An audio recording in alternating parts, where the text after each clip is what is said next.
শ্রীমা ভাসিত শ্রী রামকৃষ্ণ ও শ্রীমা সারদা পর্ব ৩। শ্রী শ্রী মায়ের নহবত বাসের কথা প্রসঙ্গে। দিনরাত রান্নাই হচ্ছে। এই হয়তো রামদত্ত এলো। গাড়ি থেকে নেমেই বলছে, আজ ছোলার ডাল আর রুটি খাবো।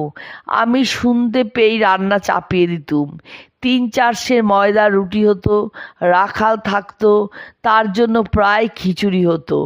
সুরের মিত্তির মাসে মাসে ভক্ত সেবায় 10 টাকা করে দিত। বুড়ো গোপাল বাজার করত। স্বামীজির সম্পর্কে শ্রী শ্রী মায়ের মজার উক্তি।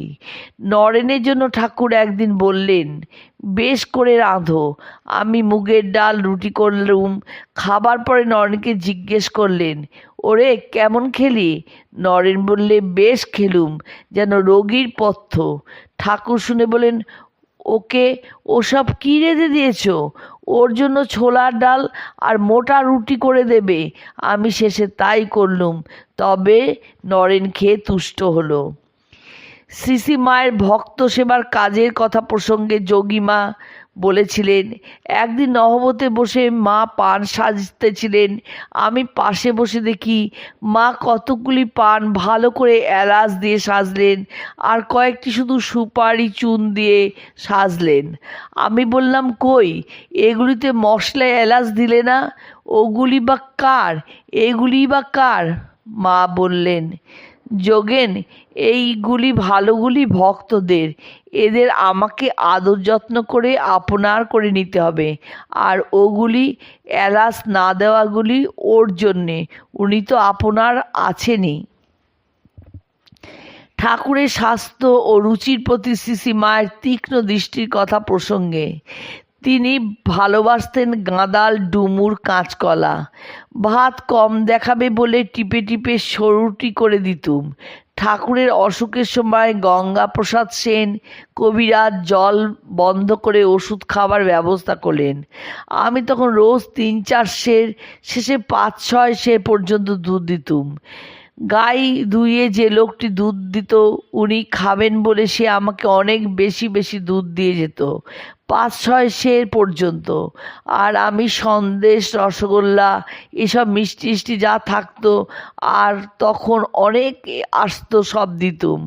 ওই দুধ জাল দিয়ে দিয়ে কমিয়ে ১ সের ১.৫ সের করে দিতুম। জিজ্ঞেস করতেন, কত দুধ? বলতুম, কত আর ১ সের ৫ হবে। একদিন গোলাপ কাছে ছিল, তাকে জিজ্ঞেস করতে সে বলে দিয়েছে। আমাকে তখনই ডেকে বললেন, গোলাপ যে বলল এত দুধ। আমি বললুম, গোলাপ জানে না, এখনকার মাপ গোলাপ জানে না। ঘটিতে কত দুধ ধরে গোলাপ জানবে কি করে? আর একদিনও গোলাপ অমনি বলে দিয়েছে, এখানকার 1 বাটি আর কালীঘরের 1 বাটি। শুনেই আমাকে ডাকলেন, বললেন, বাটিতে কত দুধ ধরে? ক-ছটা কপো? আমি বললাম, ক-ছটা কপো অত জানি নে, দুধ খাবে তা ক-ছটাকের ঘটি, কত পো, অত কেন? অত হিসাব কে জানে? তিনি বললেন, এত কি হজম হয়? তাই তো পেটের অসুখ হবে। বাস্তবিক সেদিন পেটের অসুখ করল। বললেন, তোমাদের এমন সেবা চাই না। বিকালে আর কিছু খেলেন না, শুধু একটু সাগু করে দিলুম। গোলাপ বলে, মা বলে দিতে হয়, আমি কি জানি? তাই তো খাওয়া নষ্ট হলো। আমি বললুম, খাওয়ার জন্য মিথ্যে বললে দোষ নেই। আমি এই রকম করে ভুলিয়ে টুলিয়ে খাওয়াই। এই এতখানি শরীর হয়েছিল, বেশ সেরে গিয়েছিলেন। মা ছিলেন তিতিক্ষার প্রতিমূর্তি। দক্ষিণেশ্বরে ঠাকুরের সঙ্গে প্রায় দেখাই হতো না, সেই ঠাকুরের দর্শনের কথা প্রসঙ্গে। কখন কখন 2 মাসেও হয়তো একদিন ঠাকুরের দেখা পেতুম না। মনকে বোঝাতুম, মন, তুই এমন কি ভাগ্য করছিস যে রোজ রোজ ওর দর্শন পাবি? একদিন রাত্রে থালায় করে ঠাকুরের খাবার নিয়ে গেছি। তার ঘরের সিঁড়ি থেকে বারান্দায় পা দিতে একটি মেয়ে এসে বললে, আমায় দিন মা, আমি নিয়ে যাচ্ছি। অমনি থালাটা তাকে দিলুম। মেয়েটি থালা রেখেই চলে গেল। ঠাকুর কিন্তু খেতে বসলেন না। জিজ্ঞেস করতে বললেন, তুমি আমার খাবার ওর হাতে দিলে কেন? এখন আমি খাই কি করে? ওকে কি তুমি জানো না? ও কী চরিত্রের লোক? আমি বললাম, তা আমি জানি, আজকেও খাও। ঠাকুর বললেন, ওর ছোঁয়া খাই কী করে?